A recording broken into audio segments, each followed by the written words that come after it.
There's no settled consensus on who the greatest composer is, but most agree it was either Beethoven, Mozart, or Bach. The real question then is who was the fourth best. Most people either say Brahms or Wagner, but not me. To me, it was a neurotic, tragic Russian man with a deep, dark secret. His name was Peter Tchaikovsky. He was very eclectic. I'm especially fond of his first piano concerto, but to me his best works will always be his overtures and his ballets. He is known as the greatest composer of ballets who ever lived. Even though he only wrote 3 of them, all 3 are considered the best of the genre. They are the Nutcracker, Swan Lake, and Sleeping Beauty.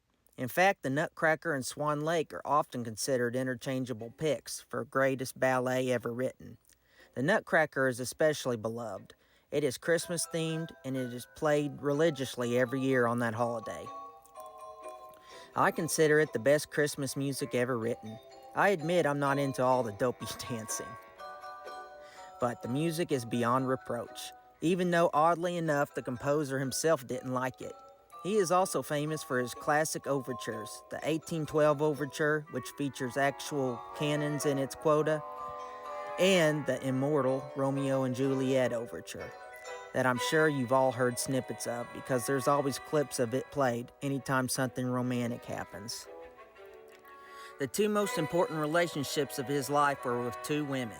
One was his wife and the other was his best friend, who he never actually met. Let me explain. Her name was Nadezhda von Meck. Okay, I'm probably not pronouncing that right. It's Russian. Look it up.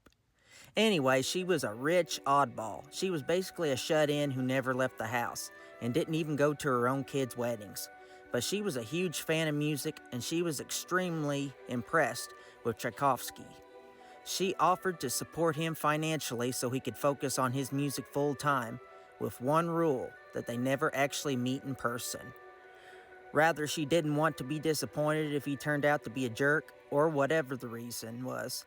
The 2 never actually met in person, but they passed over 1,000 letters, each proclaiming deep, personal things. It was an odd but close relationship. The composer lost his mom at a young age, and I have a suspicion that this was a surrogate mother figure in his life. The issue, though, was his wife, and that's where his secret comes in. Tchaikovsky was a gay man and far from being proud of it. He was deeply ashamed.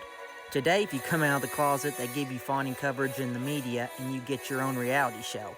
But back then, it could ruin your life and career. He made a very strange decision to get married. She was one of his students and she was crazy about him. And who knows why, but they got married. I personally believe he tried to turn himself straight.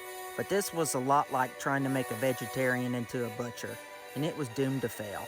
It lasted a few weeks, and even though they never officially divorced, it was a sham from the beginning. He openly admitted he was the one at fault, and that he wasn't the least bit attracted to her. He basically had a nervous breakdown after this, and he died a mysterious death from drinking contaminated water. Some believe that having accepted that he would never be a normal man, he committed suicide. This is impossible to confirm one way or another. His life was tragic, but his music was glorious. He may not be as famous as the Big 3, but I would argue he had more recognizable pieces of music than any other composer who ever lived. Heck, half of the Nutcracker itself is basically a greatest hits collection, and his music has inspired and been featured in countless media, including the Christmas classic Home Alone and even the classic horror film Dracula.